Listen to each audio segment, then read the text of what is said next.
In the face of an unprecedented crisis, our priority was to flow support to as many affected people and businesses and as quickly as possible.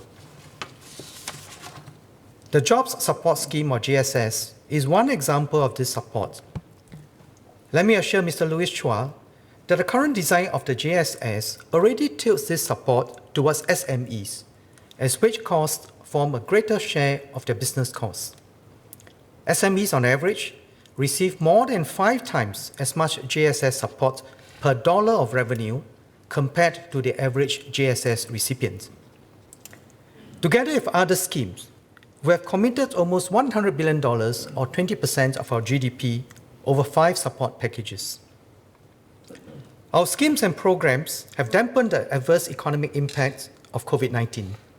As the COVID-19 situation in Singapore stabilizes, the next pressing task is to help our economy recover.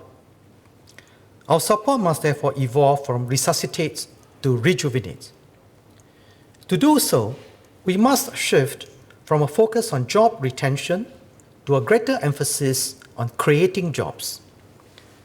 This was why I announced the tapering of the JSS and introduced the Jobs Growth Incentive, or JGI. We're also pivoting from broad-based relief to more targeted support to better cater to the needs of our sectors and firms. Broadly, our firms fall into 3 categories. First, those that will see greater demand in the post-COVID economy. I encourage these firms to make full use of the suite of capability development grants to expand and grow. The JGI will also support them to hire more locals. The second category are firms in sectors that are suffering a temporary drop in demand now, but will eventually recover. We'll help them recover faster and emerge stronger. However, there could also be cases where a firm's potential failure due to this crisis could significantly impact Singapore's competitiveness or national security. In such instances, we cannot preclude the possibility of government taking some action to ensure these strategic capabilities are preserved. The exact form of support will depend on the circumstances, but the bar for any government's action will be high. The government will also exercise prudence and ensure public funds are well used.